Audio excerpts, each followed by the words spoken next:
Hello,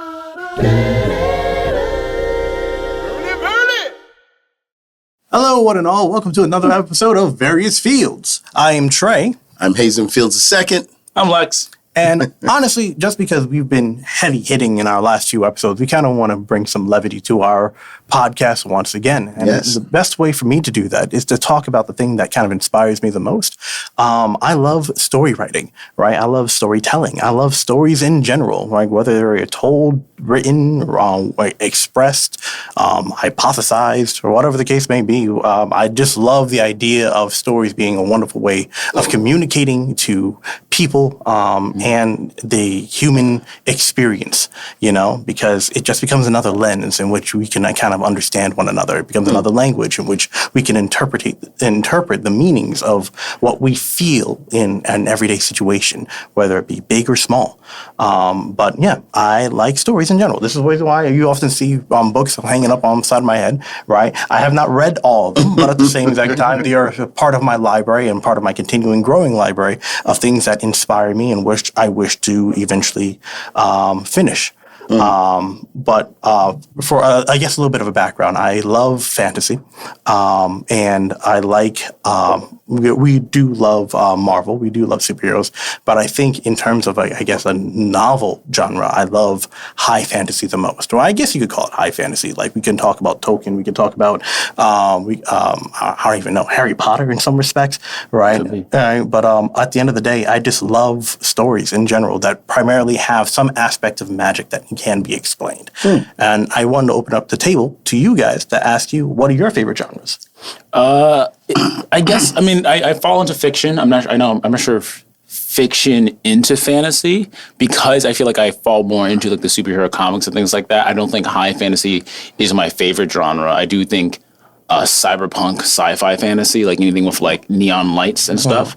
Then I also fall into, if we're talking about like straight up genres, noirs, heist, neo-noir. I have that, like, you know, the detective. I like something that, like, I like those the balance between something that is not necessarily dark and gritty, but like dark. Neo-noir is the best way to say it. A good example for people that I think is a really good neo-noir that's not considered one as often is actually the Batman that came out more recently with Robert Pattinson when he played him, because I think that's not just a good film and it's called The Batman. I think it's way more of just a really good neo-noir film than it is a Batman film. You know? For me, I kind of land on I started off really enjoying the mysteries. Spencer for Hire. I did enjoy the Lincoln Lawyer. What was the other one? Reacher. The Reacher novels. Even, oh my goodness, I'm trying to think of the other one. But there's a lot of detective novels that I used to love and read all the time. So much so that I felt like, oh my gosh, I need to read other things. So I enjoy history.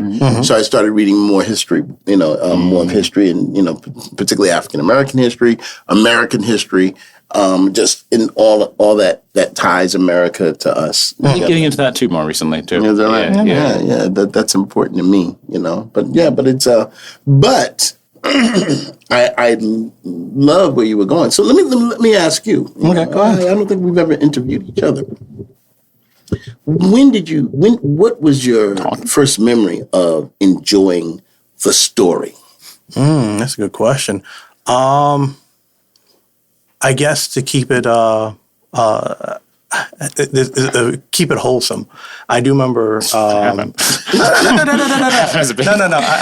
It's like no. Like I do have fond memories of you reading stories to me when I was a child. All right. And I do remember, like, actually you taking the time out of the day, like, even if you came out of, you come back from a late shift, right? Every once in a while you would put me to bed and you'd actually crack open Harry Potter.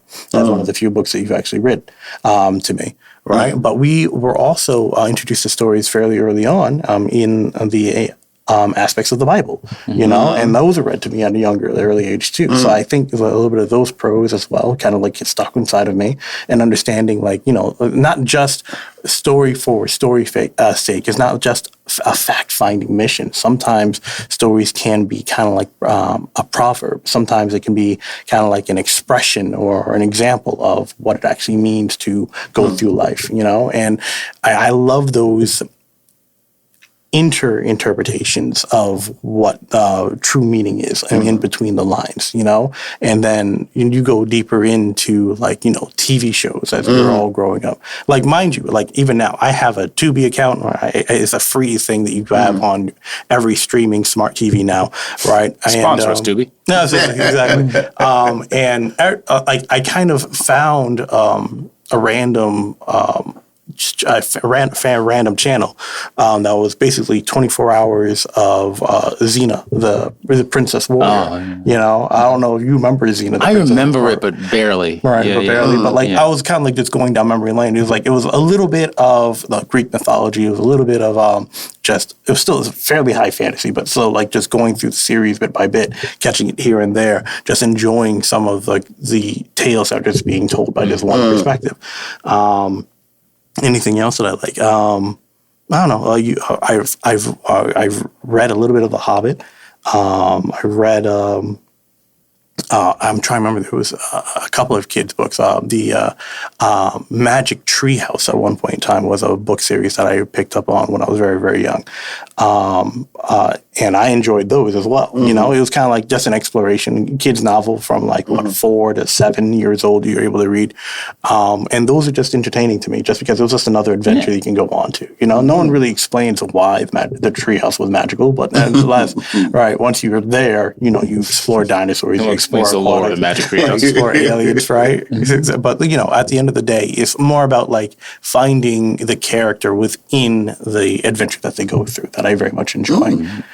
So that's the reason why I'm just gravitated to stories in general. Okay. What about yourself? I'm not sure if I have. I'm not sure I have a memory of. The earliest memory I can think of enjoying a story, and this is as always good, which is I guess appropriate, is Dr. Seuss and all the places you can go. Yeah. And it's very funny because I think a lot of my energy, because again, it's tapped into news, and then a lot of my energy is related, which for people who are uninitiated is ADHD.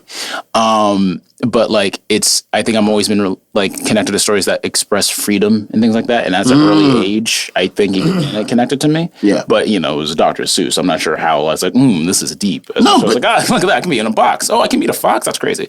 That's not the story, by the way. But it's not in there. But the places you can go actually is a deeper take on a Dr. Seuss story. I thought it was very positive. Yeah. As a father, one of the things that I enjoyed so much watching you guys grow, and if you're a parent, and you can relate to this, some of the shows that I enjoyed watching as a kid, introducing those shows to you, so, when you were little, we'd watch like Bugs Bunny and stuff. Yeah, affected right? But that's hard. But what's funny was when you were real little, you just see the colors and the action on TV. But it was such a delight when, I don't know which joke, but I remember that there was a moment when you guys laughed. Yeah. Not just the physical humor, but it was a joke. Yeah. And it was like, these kids get it, it was like proud to teach us Bugs Bunny's humor. Yeah, right. They are growing. My dearest Elizabeth, the boys are growing because now they're understanding the depth of the comedy within that kind of thing. Who's Elizabeth? I know. Well, we have to protect our audience. But the point is, I don't know why everything goes back to Civil War writing. Also, poor Elizabeth. In Mad Notes, definitely the wrong person. But the point is just that recognizing that moment of change, was very delightful for me, just to, get in it. And then, once we got old enough that we, understood at different ages, like, okay, now they got it. Yeah. And it's like, and now it's like, for me, it's like, it's, I don't see the distinction because you guys are adults and it's like we have it's a process and and that's for a parent that's delightful to see. It's like, oh my God, these human beings came from within whatever you're a part of they did not exist. We've had the talk. Now they do. We've had the talk. They have to have the talk. Tell me about the birds and the bees, fellas. It's delightful, and storytelling is all about it's about passing on that information. You know, and always, you know, to me, I like to see the depth of it because, you know, in African, in different cultures, you had the storytellers. In African culture, it was called the griot. And how stories were passed on was a verbal, you know, tradition. You know, you would pass these things on, and we kind of continue that on in different traditions. I believe in the Jewish tradition. Similarly, that's how way back in the, you guys see me pointing. I'm gesturing to Paul. He's kind of like our friend who has information about the Jewish community that may be able to. Alexia Dad's stumbling on this. I don't know how to do it. Trying to be genteel with it, you know. No, I don't know how to be genteel, but you know, he's my Jewish brother. All right, okay, leave me alone.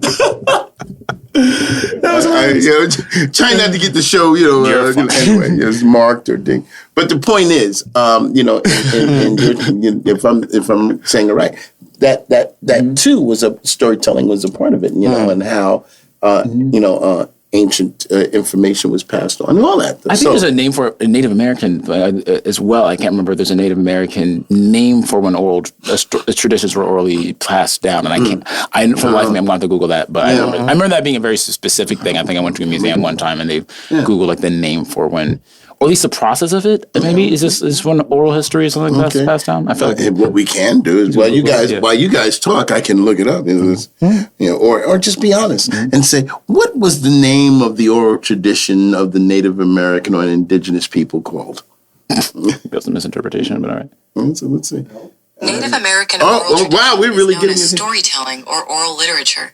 These traditions include myths, legends, songs, and passed down Wait a minute, histories, I'm which sorry. are considered sacred and transmit cultural All right. values. Somehow or another, I just don't imagine. I think this is part. Yeah, there's more to it. I don't think it was like we are going to do storytelling. I think it amounted to that, but we should have been more prepared with that. That's my fine. No, I brought it up. No, but I was going to say, I think another big takeaway from like stories, and Trey, I want to know if you feel about this, because like, again, I think it's a good question to ask, like when we first like started listening to stories, because like I imagine what's in our family like for the whole time, so I'm pretty sure. Actually, now that I think about it, technically my first, I think, introduction to stories was my dad lying to me, but no, lying? No, because I remember you would do like, because I remember very specifically, and I believe this for a long time, like you would give us histories of the Fields family throughout it, but you didn't distinguish like, oh, here's a nice day. Like I think there's a time we told like a great grandfather was like a knight or something, I walked around believing that for longer than I should. Well, I think what I did in it's interesting at the time, and I thought I was being just playful. I'm joking. Because what it was is that, when I would try to encourage the guys, I would make up all these Fields' names. So there was Mr. MacArthur Fields back in the day when he was a knight or something, whatever it was. And it was just, but the stories were so grandiose. I would hope that you guys would understand that he's just playing around. But I was 7. I was like, wow, we got a large history. But the point was, I think what we don't do enough in our families is to allow our children to recognize their family tree, their heritage, their lineage being something that is important, something that they should be proud of, something that they should carry on. So when you say your name, because I notice a lot of young people, which bothers me so much, it's like, what's your name? John. John, what's your name? John Jenkins. John Jenkins would say it like you mean it. Say it, whatever it is. And that was one of the things when you say your name, and that's for all our young people out there that are watching.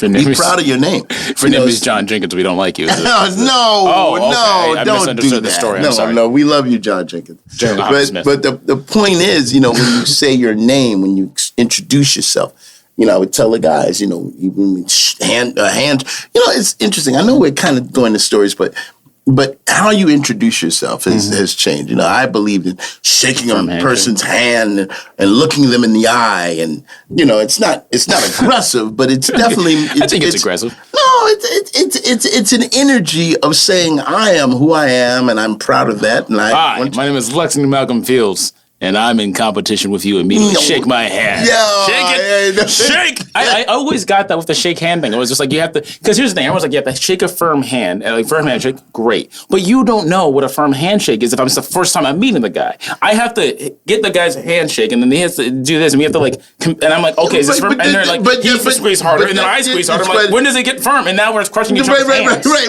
But there is a little bit of that, at least it used to be. It used to be a thing of, maybe, it comes from a different time, a patriarchal kind of mindset. Everything was toxic back in the day. It was a little toxic, but it was like, look at person in the eye, give him a firm handshake, and how are you? That kind of thing. I don't know. But George make a stabbing motion towards someone when you give him a handshake. Well, unfortunately, oh my gosh, I don't even. Is there more? Oh no! What did that remind you? No, the president of the United States has a very awkward handshake where he pulls. And, it is a very awkward tug of war, which I wasn't teaching that. I didn't believe that. That's very weird. But anyway, but bringing that all into storytelling. Nice. The idea is that the story of how we grow and how we are to be is passed on. It's generational, and so therefore that's connected to, how do you become a person of, a great authority, and how do you become a person of character? Speaking of characters, what's your favorite character in some of the stories that you've read? That was better. I think we did all right. Hilarious. Storytelling. I don't have a favorite character that comes to the top of mind right now. I could talk about the Flash.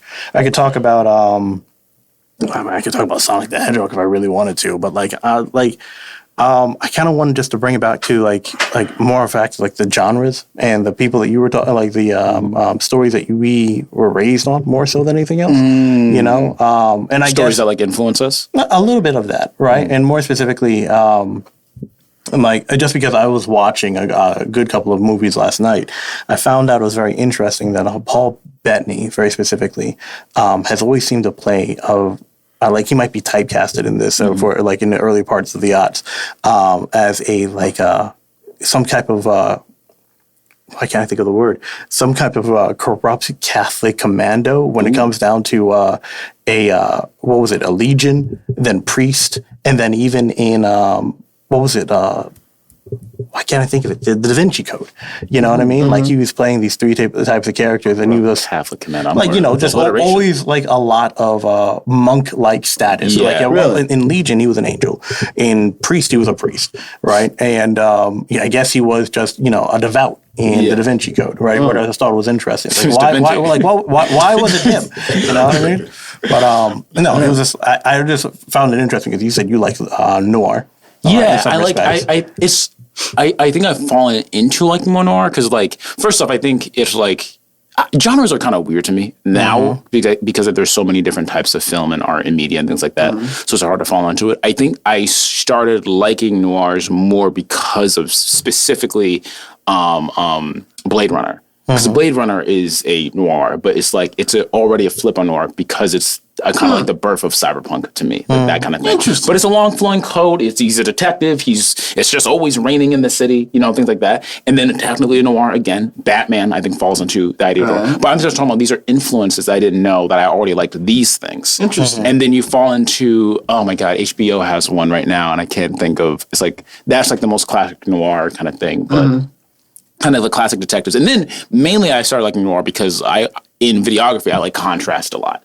And in a lot of noirs, they do that all the time. Just heavy shadows, things like that. I guess Mad Max is a good, not Mad Max, Max Payne. Thank you so much. Max Payne is a good example of that. Thank you, heavy. Thank you, Nels. Thanks, Nels. Thank you. Good example of that with high contrast shadows and things like that. And just looks really dynamic, I guess. But I think it's also hard to fall into it because I'm not sure.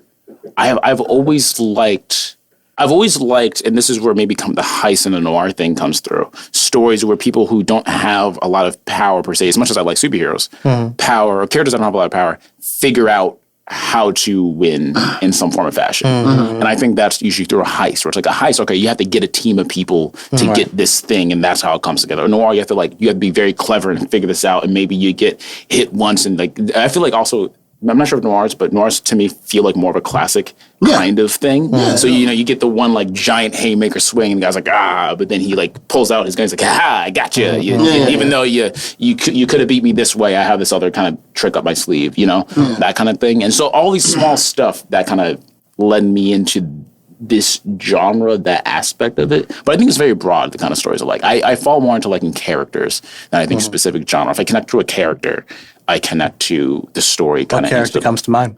Comic books immediately. Some of my favorite characters are actually, I feel like I want to see if I could do this in order almost. So I think Bugs Bunny is a big influence because Bugs Bunny is all those things I said. Surprisingly, he's not like an noir character, but Bugs Bunny is really just like a I gotcha kind of character, all the kind of thing being kind of creative. And I think that's just influences comedy. And then I end up liking Robin, who becomes Nightwing for the uninitiated. But Robin, who's Batman's ward/sidekick. But I think I like that because he's effectively does all the things that Batman does, but Batman's very brooding and like, justice and just heavy-handed in terms of like the depression, but for things he's dealing with. But like, also imagine you growing up in that world, but you like put a smile on in your face, and that becomes its own deceptive kind of thing. And then because of that, I like Spider-Man, who's again doing the same thing, but now he's witty. And then I like Aladdin, who's another character who's like, okay, I'm running around the street. I could be sad, but now I have found my own way to make happiness out of it. Then I like Jim Hawkins, which is Treasure. I know it because I first seen Treasure Island, but I first saw Treasure Island as the story Treasure Planet. But Jim Hawkins was the kid that was effectively pirates. They're looking for treasure, but also another younger kid who's like, I have a sad story of like not having my father around, my family's poor, all that type of stuff. I became a pirate through my own wits and means of figuring things out. So I have a weird thing of like liking characters that are underestimated, and then they figure out how to get on top through some type of story. Not necessarily conniving, but through their own wits. I think that allows, and I feel like I find that a lot. So what's the most important characteristic of a main character that you would like to follow? I mean, that's like in my own stories. That's a great question. The most important characteristic.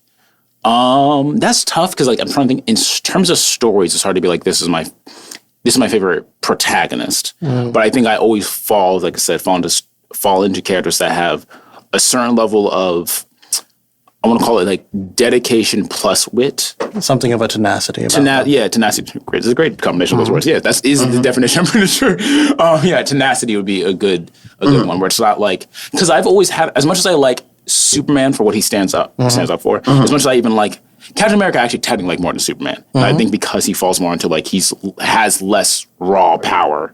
But like Captain America, is a good example. But even I think he's slightly unrelatable because he has such strong convictions. And I think it's kind of hard to walk around consistently. I think it's good to do that. I think anyone who admires who can like walk around with that level of conviction is good. But for me, I think it's like on the day-to-day, you figure out who you are almost every day. On the day-to-day, you're challenged by things like that. And someone who almost like, I think that's the reason why, again, I'll go back to Spider-Man again as an example of like, someone who's like almost clearly anxious, clearly like I don't know what I'm doing, but it's like I know what I have to do, and then I'll figure that out. Like Courage the Cowardly Dog is a great example of being like the things I do for love. That dog is scared all the time. He's like, but man, I gotta save my. That's interesting. But that kind of stuff is really cool to me because I don't know, but I think it started with Bugs Bunny and just like went that way. We just got a picture sent from our friend Paul, and he's showing us Bugs Bunny himself reading noir. I think we can put it up on the screen. If we put it up on the screen, we can find. But strangely enough, this picture of Bugs Bunny's version of noir, he's wearing a raincoat with the collar flipped up, and the gray and black fedora, which was very common. Well, not Dick Tracy, but going into Humphrey Bogart. Some of the noir classics are like Maltese Falcon, Sam Spade, characters. True Detective was a great noir. True Detective came out on HBO a while ago. That's a great story as well. Yeah. So the brooding detective was something. Was a trope that has always been a part of storytelling, and I think that it's interesting that we're talking about storytelling and it's so important in our culture that people actually give awards to storytellers and those who create films. In fact, is it tonight Is it tonight? Tonight is actually, today is, what's today's date? Today is the 15th. The 15th. Today is actually the 15th when we're recording this, and we're going to actually people are going to be getting awards at the Oscars Mason, that's for what it their is. ability to tell great stories. You look like you discovered. Oh, no, I was just saying the Perry Mason was the other thing I watched. Oh, HBO Perry, that I liked. That's Perry another Mason. noir. Are you watching the old version of the new? When I watched the new version, and then I wanted to watch the old version, but what I started doing is I started watching the new version, and I started turning the TV to black and white so I could watch it. Oh, dear. You could find the old version on TV as well, which I think. But is Perry Mason on interesting. HBO is really good too. Yeah, Perry Mason was a great detective, way back in he might have been in the 60s or the 50s. But that's because I feel like that's like classic, like what noir is supposed to be, and then you see that because everything I've seen from there is like expansions. So I needed to watch like what is considered a classic. You can It's thank so Perry sad. Mason for some of SVU and all the other crime everything's like takes from shows there as well. Do they still use the classic Perry Mason song in the beginning? I don't know.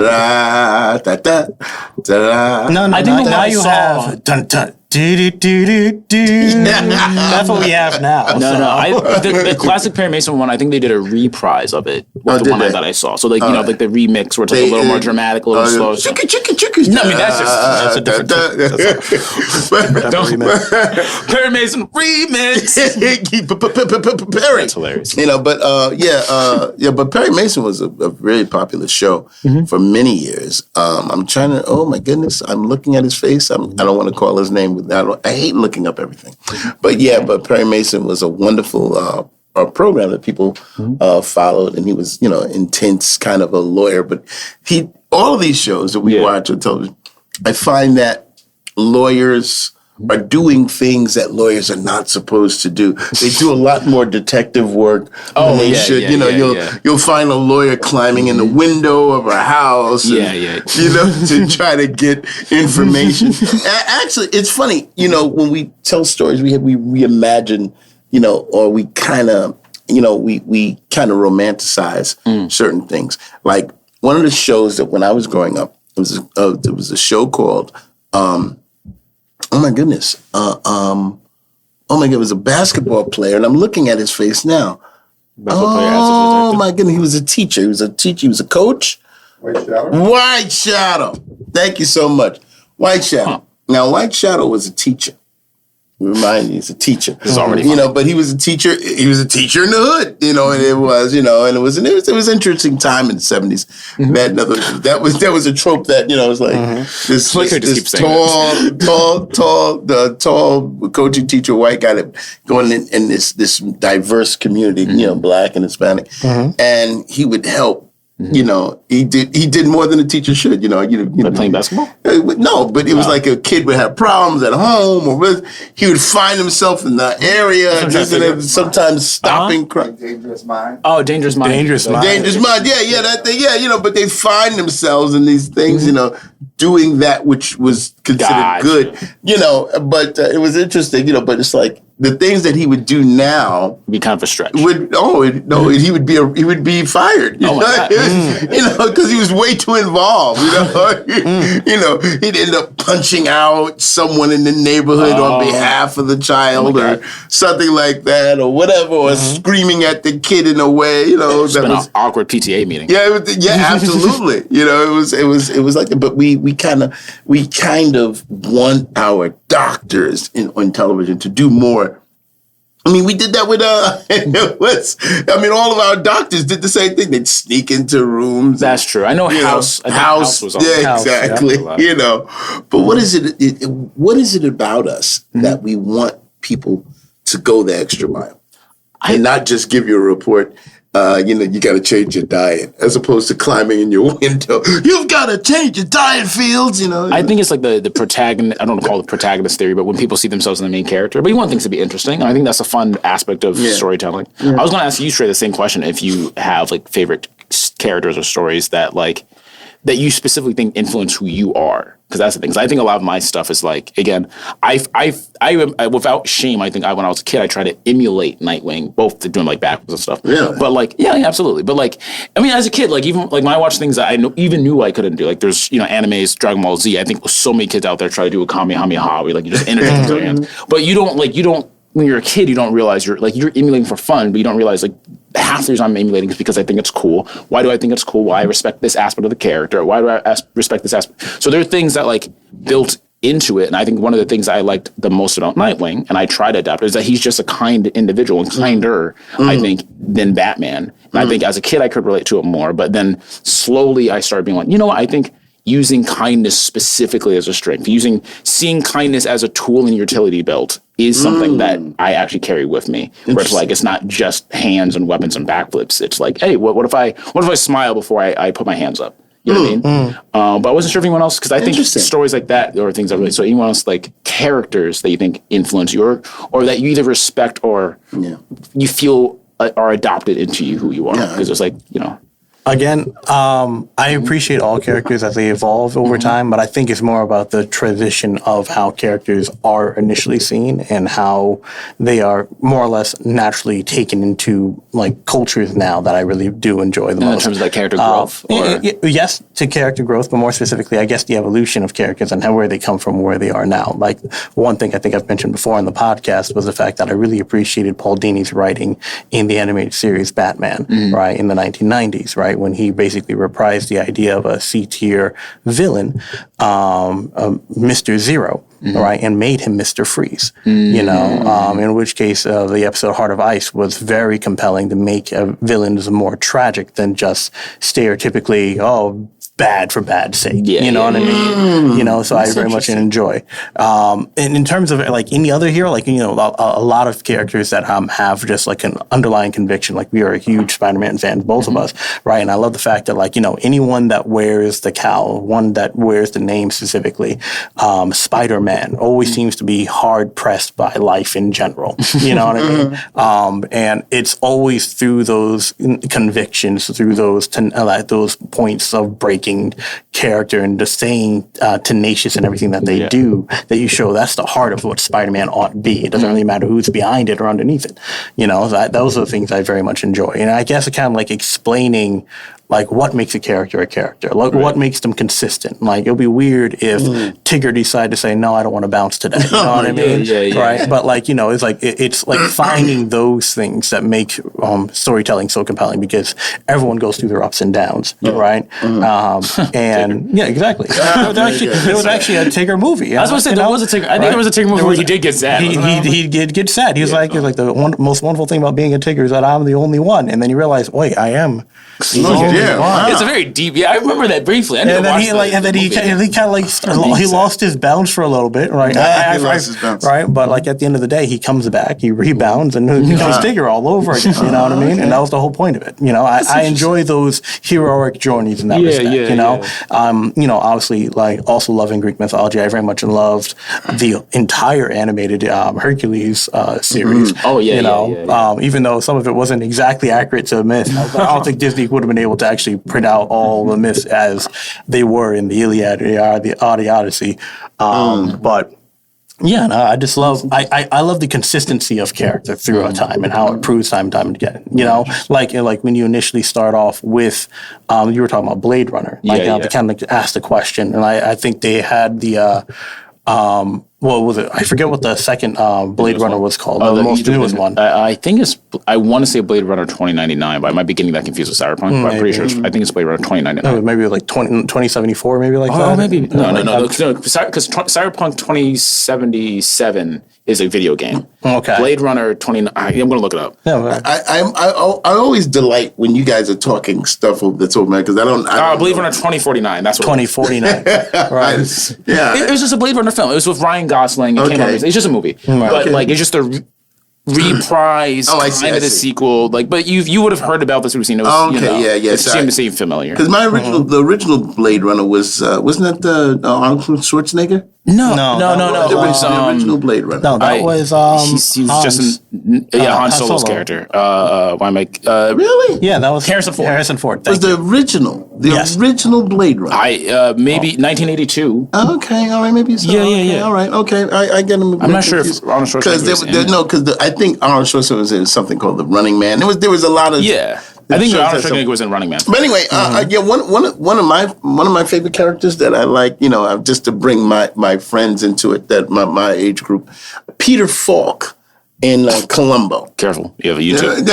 Sorry. I said it right. Peter Falk in Columbo. Now, Columbo was if you ever get a chance to watch the Columbo character, fantastic detective. He wore a rumpled raincoat, and he never carried a gun. And he was kind of underestimated all the time because he was, a smaller guy. He wasn't the handsome, kind of guy, but he would always he was kind of like a working class type of detective guy. Yeah. And he would always find himself, dealing with those who are super rich and pish posh, and their arrogance and their hubris would make them believe that they were, untouchable. Right. And all he would do with being super polite would always come back with a question. Oh, just one more question. And he would always, ask these questions, and he'd pull out of his pocket rumpled pieces of paper and all the while, finding out all the. And you saying that was the actor's name was Peter Falk? Peter Falk was Peter Falk was the actor. Yeah. And his name was Columbo. Columbo, that's what it was. Yeah. Columbo was a great character. If you haven't had an opportunity to see it, it's great. He drove, I think, an old car, a Peugeot or something, and he had a Basset hound that would always look sad. Just a little dog.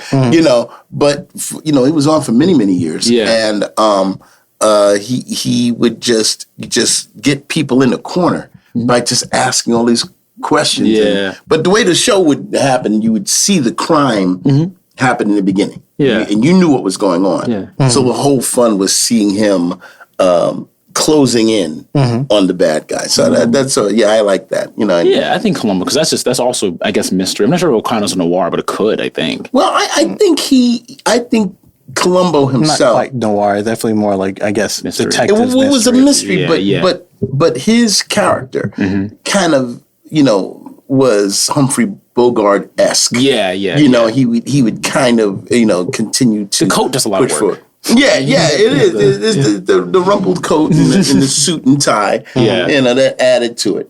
So, but he was maybe noir adjacent or something. Yeah. Do you guys have a favorite villain that you all enjoy, or what makes a good villain for you in the story? What makes a good villain? I go back and forth because I think some people do like the. I think the best way, because there's some people like the story of like, all right, let's not just make the villain a villain, let's make him like having a deeper story where you can kind of connect to the villain. Some people like villains where it's just like, okay, I actually like them being like almost pure evil, things like that. You like them being pure evil? Okay. I do. I think I like, and there's stories that do this. I'm trying to think of one that pops up in my head, but stories that show why the villain's logic is flawed. So I think it's a little both. It's like kind of both of them. It's like, okay, because there's always stories where like the villain's like, you join me now, like you're just like me, and you do it. But like when the villain doubles down on their conviction, or when the villain doubles down on what they believe is right while they're doing it, then you're like, oh yeah, if you keep doing what you're doing, more people are going to get hurt. If you keep doing what you're doing, this is the wrong way to do things. And I kind of like that because it's like a little bit of like, I think it shows how like, not, this sounds dark, but like not anyone can be a villain, but it shows how like there are people can like place themselves into those positions. You know what I mean? You have to be careful of that kind of thinking. You have to be careful of taking things too far. You know what I mean? You want to place yourself in a position. Oh, and if you want to place yourself in a position, right from Nels, I love that. And give yourself everyone should like, share, and subscribe, and hit all the buttons. And also go to www.variousfields.com. Boy, we really got into that story so much. That was a segue from the other way. Thank you very much, Nels. Appreciate us on time. Yes. Remember, also go to again. We can't overstate the idea of going to our website. Yeah, www.variousfields.com. That way you can have a little even more of a line to contact us, talk to us, and speak to us. And if you are, in the future, you're going to start seeing spaces and ads, that you can even place right here. Nels, are you telling us about that a little bit? Are you saying anything? Point down. Oh, point down. We'll point down. Oh, there you go. Right there. You can see your ad right here. And guess what? And after that, it just disappears, whatever. But you can, be a part of our people that we Our community. Support our community support. You know, you can partner with us so that we can do this and you can help take some of the weight of the people that are helping produce this program. And we would love to have you as an advertiser, a sponsor, or a guest. So please, you can do that at www.variousfields.com. And of course, here at YouTube at our home. Oh, wow, that was great. That was great. That was great. Thank you. Thank you so much. Yeah, sometimes we can get so involved with what we're talking about, we can almost forget some of the things we need to do. I'm trying to think of going back. I'm trying to think of like favorite villains that stand out in the back. You know what? How about this? A good example. Anakin is one of my favorite villains. Anakin, who, sorry guys, spoiler alert, Darth Vader. But I think Anakin to me is the most interesting story in the Star Wars thing, because Anakin's, when you start the first Star Wars movie starts off with Darth Vader as the villain, and then as the series goes on and the more this things go on, you figure out Anakin is the Jedi that becomes, or someone who starts as a kid becomes a Jedi, then becomes Darth Vader. And I think that's a very compelling storyline, or a compelling villain, because you see how he starts as effectively a hero, that the only hope, well, technically not him, but still the hope of the Force, effectively, and then how that gets corrupted, and how he falls into corruption, how he technically falls into believing fascism. There you go. Current events. Yeah. But like how slippery that slope is, and then how like his own passions, his idea of justice got corrupted by other people, things like that. And I think that shows a really good villain story, because it shows a little bit of just the realism of it, but it also shows like how evil is still evil. Like you can still be bad, and that can't be negotiated, but how you get there can be slippery. Interesting. You see, now this is kind of the reason why I like the villains from the old days. Yeah. I don't like having a backstory, because in real life we don't do that, because right now we actually have some villains that are controlling our administration, that are bad for bad's sake. Yeah. I don't necessarily want to dig deep down into their history and go, well, the reason why they're bad is because you know, they didn't get enough milk as a child. I know that's not my interest. I used to like bad guys. Just, you know, the Joker when I was growing up was just bad. It's crazy. He was crazy. He was bad. And actually, my Batman didn't become the Dark Knight. Yeah. He became Adam West. You know, he was, you know, are you talking about the series or the comics? We're talking about Adam West. The comics. But even the comics, the Dark Knight series came after. Right. You know, So, he didn't. Miller, you know, we didn't really delve into. Frank Miller? We didn't delve into the crazy side of Batman till later. Yeah. You know, and when in the Super Friends, they never, you know, Batman was a good guy that had money. You know, and you know, we didn't go into he didn't deal in the Super Friends. Right. You know about the loss of his parents and stuff like that. And he didn't bring that brutish thing. He was just a happy guy that a happy guy that was punching people. Well, yeah, I mean, you know, he didn't use a gun. Admittedly, he did throw the Batarang into the eye of the Joker. And later on in the Dark Knight, doesn't necessarily make you like... Doesn't boink off. It's not like, yeah, well, he's not using a gun.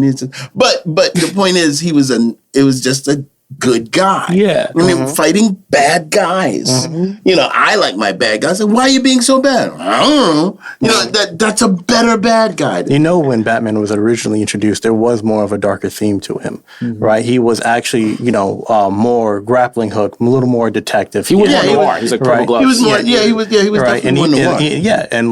But like he was kind of rebranded into like the Super Friends Batman, as you all comfortably more aware of now, because those line of comics weren't selling as popular. Well, that's what, because I think he you know, it was like he was the answer, because I'm not sure if he was not necessarily the antithesis of Superman, but like just to show like common grounds. It's like, if one extreme's this way, Superman's doing so good, let's see what the other side of the spectrum is. You know?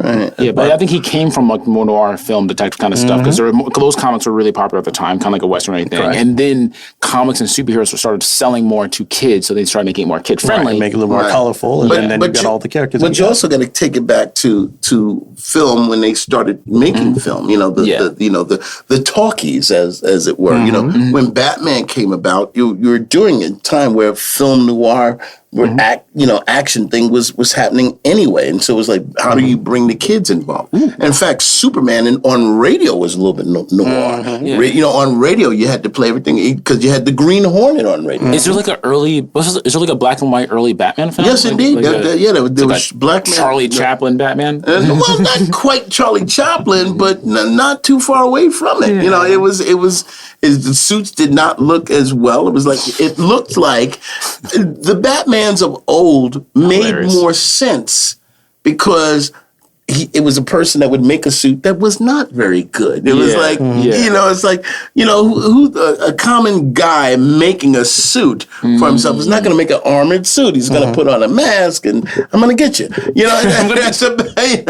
that was it. The filming was poor and whatever, but it was of the time. Yeah. Kids listening to radio, they would listen to Superman, they would listen to the Green Hornet, they would listen to the Green Hornet was really a gangster. He played he was a newspaper owner, right? That was on the low as he was, which I always thought was funny. Mm-hmm.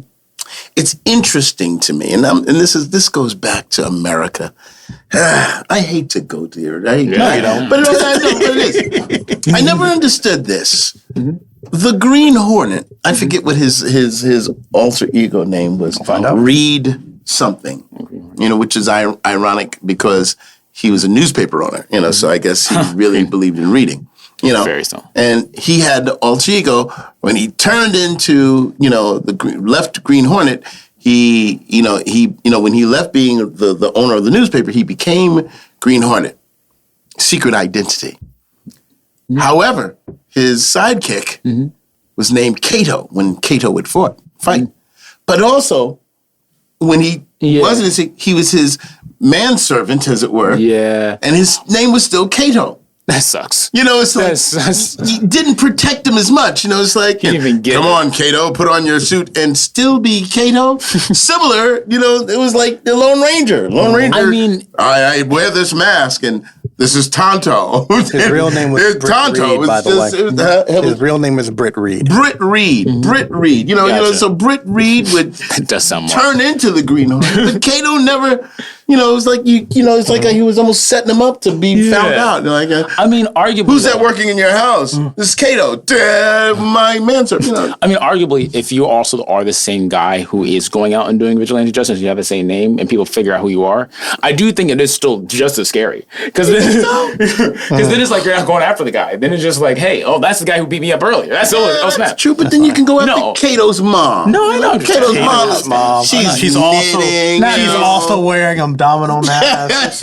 Not Miss Kato. No, but that's what you do. That's what bad guys. The Joker would do that. That's what villains do. That's what villains do. And that's the kind of villain I like. Just a bad guy. A bad guy. I mean, I think that there's also, that's a good transition. How about what about lessons in stories? That's what I was going to ask next, actually. In terms of, exactly. Like at the end of the day, you have your hero, you have your villain, but what is the one moral, I guess? What is the one lesson? What is the one characteristic either found out by the hero or discovered through the trials and errors that you think is a good takeaway for the hero to have come across? Right? What moral inspires you? I think there's and mind you, I feel bad because I feel like I've read more than just superhero comics, but I fall back into, because like I said, I like character design. I think those are the ones that stick with me the most. And I think out of all the stories I already said, and this is very common, I'm not sure if it's an American thing specifically, but this is very common, I think, or relatable for most people. I think a lot of people like underdog stories. And I think people like, again, going back to tenacity, the moral of never giving up. And I think that's the thing I fall into the most. Mind you, because also there's a lot of I think it's kind of funny because not only do you learn lessons, but I think as I've gotten older, you learn lessons and then you relearn lessons again and again. You don't stop. I never read a story about someone not giving up and then oh, good. I've never had to think about not giving up ever in my life again. I'll read that same story again. I'll read other stories at other takes of not giving up. And you're like, okay, this is actually another lesson about determination. This is another lesson about consistency. This is another lesson about, okay, failure does happen and how failure can hit and how failure can knock you out. And then sometimes there's a lot of the characters are they're retired or whatever, and they come back years later and they join the thing and they do it again. It was okay, the consistency and the story about never giving up. And I think there's a difference too between never giving up and being prideful or being I guess, semi-delusional as well. There's distinction between So that. the little engine that could, you know what I mean? Yeah, like your goals and the efforts that you put in front of you, your challenges are, one, either not as big as you make them out to be, or two, if they are as big, it's not about rushing there. It's about like the consistency of effort of getting there. I think that's a lesson I have to keep teaching myself over and over and over again. And it's cool to see them, much like how a dad likes villains who are very like simple in like what their plots are.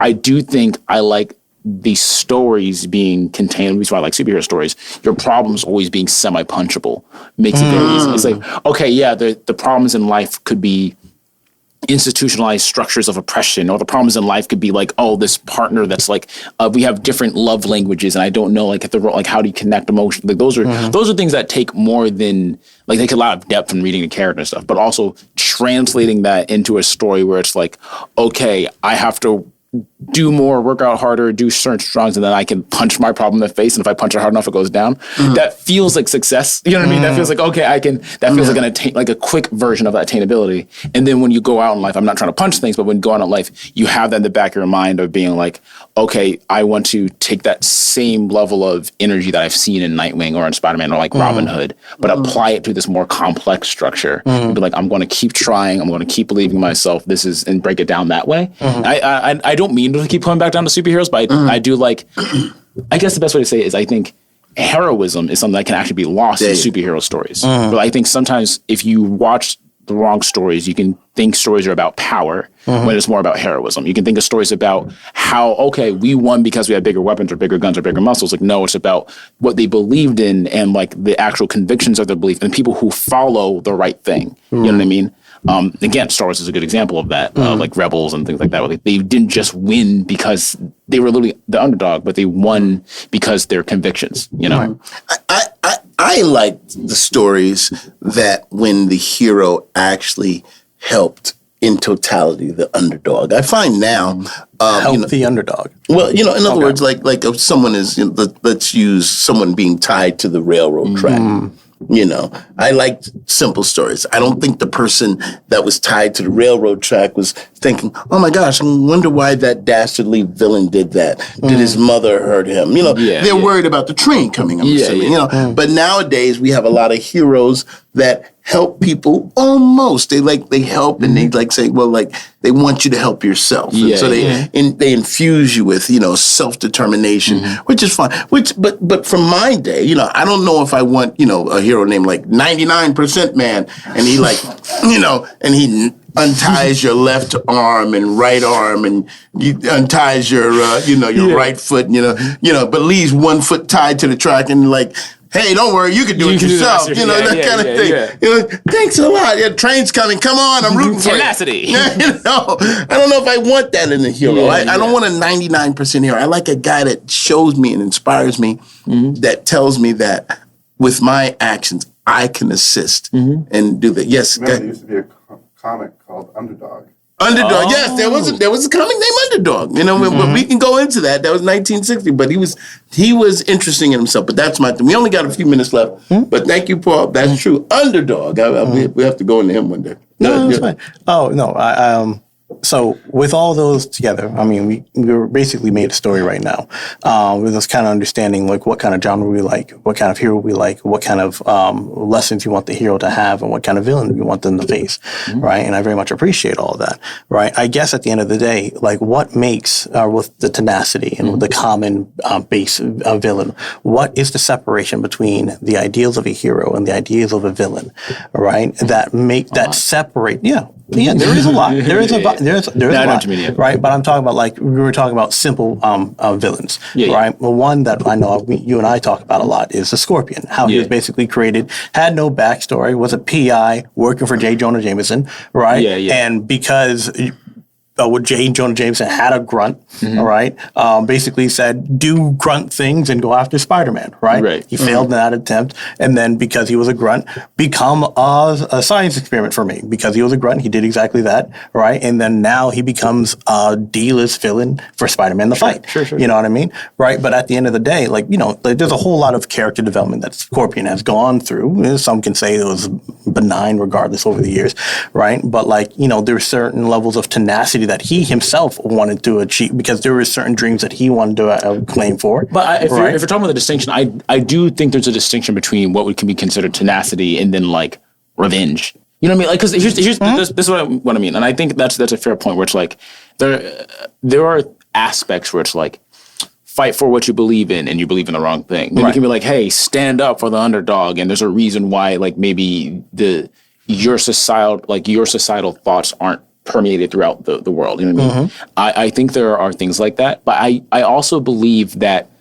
connotation first off matters. Honestly, I think that there would be certain words that fall into things connotatively, and I also think like if you're telling a story from a villain's perspective or as an antagonist, I think there's a certain level of written failure if your idea of tenacity, your idea of comeuppance, your idea of I'm going to be better comes from the loss of others. And I don't think that's just a story thing. I think that's a proven thing. I think it's one of those things where like, if you want to get deep into it, like something that a recent thought I've had through storytelling is that evil is the kind of thing that eats itself, and therefore it cannot prosper. Like it can't. It is consumptive in nature because if we're talking about things that get real on top of stuff, there is no end to something that is evil. There's no end to something that is destructive because it's destructive, and it will also.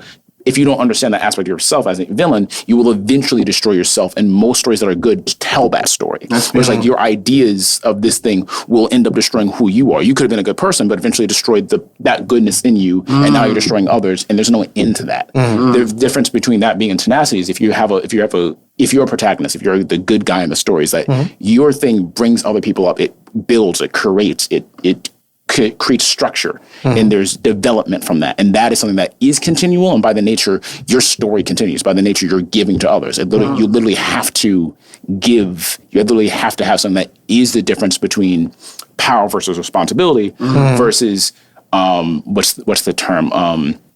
What's the power is corruptive, or the phrase? Power corrupts absolutely. Absolute power corrupts. Absolute power corrupts absolutely. Yes. Yeah, and it's interesting that you say that because we're about to close. We're going to get our last licks in here. Would you say, and this is kind of a fake question, would you say that feel the setup. that destroying is faster than destroying in hate? Yeah, absolutely.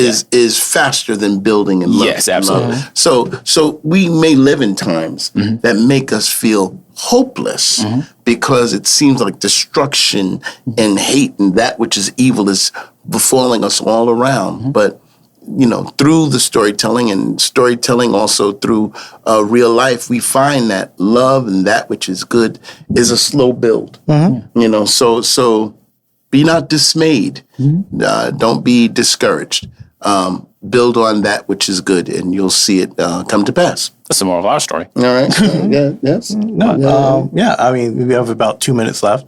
I appreciate you talking with stories about with me right now today. I don't really have anything else to add at the moment. All right. Well, okay. To add on to what Dad was saying, and to wrap it up, I think to pitch all this to where we're at right now, I guess a good thing to think about is that, to me, continuing the last thing, is destructive. Evil is destructive, and by the nature of it, it's going to feel faster. Sometimes it can feel more like more is happening at the time, but nothing comes from destruction by the nature of it. And I think that's another reason why you can actually believe that good is always going to come out on top, because good creates, and creation will extend.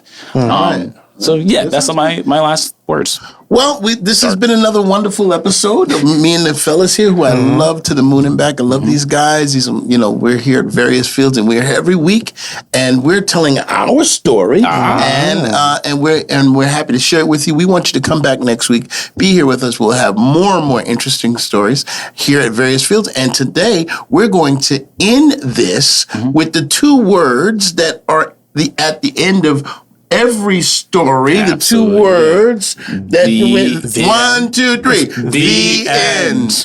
But I couldn't have been cornier. Huh?